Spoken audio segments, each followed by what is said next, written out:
Otoritas Jasa Keuangan atau OJK memastikan tidak akan memperpanjang kebijakan restrukturisasi kredit atau pembiayaan terkait debitur yang bisnisnya terdampak COVID-19.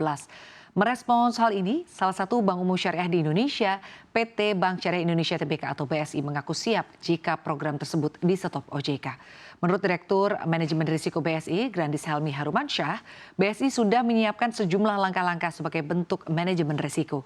Misalnya dengan mengidentifikasi dan mengukur portofolio pembiayaan nasabah yang sebelumnya masuk ke dalam kategori restrukturisasi pembiayaan terkait COVID-19. Menurut Grandis, debitur-debitur yang masuk program restrukturisasi pembiayaan terkait COVID-19 sudah ada yang kualitasnya membaik. Sehingga BSI optimistis bisa melalui pengakhiran program ini dengan lancar. Terlebih saat ini, BSI juga mempunyai permodalan dan cadangan kerugian penurunan nilai atau CKPN atas aset pembiayaan yang cukup besar. Berakhirnya program restrukturisasi kredit atau pembiayaan terkait debitur yang bisnisnya terdampak COVID-19 di akhir Maret mendatang merupakan kebijakan yang sudah dipertimbangkan dengan matang oleh OJK.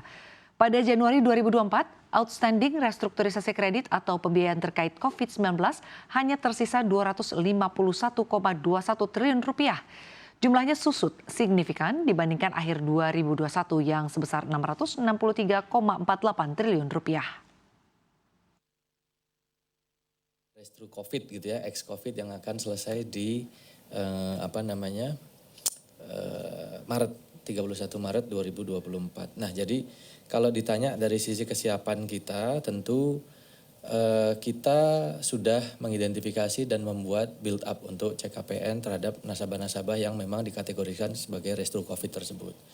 Nah, dari yang restru COVID itu juga kita bagi.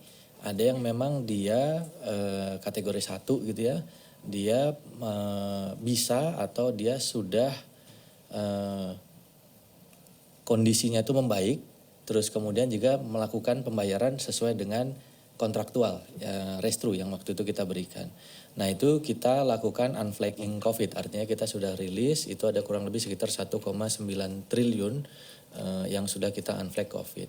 Nah, sedangkan yang masih COVID tentu kita akan lakukan restrukturisasi lagi atau kita lakukan treatment kembali gitu ya.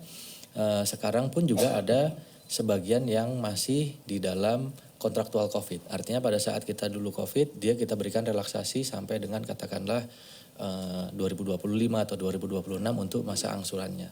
Nah, itu juga masih akan berjalan sebagaimana biasa, tetapi yang jelas dari sejumlah yang akan running terus itu kurang lebih sekitar 2 triliun, itu sudah cukup dari sisi pencadangan dan juga dari sisi persiapan CKPN-nya.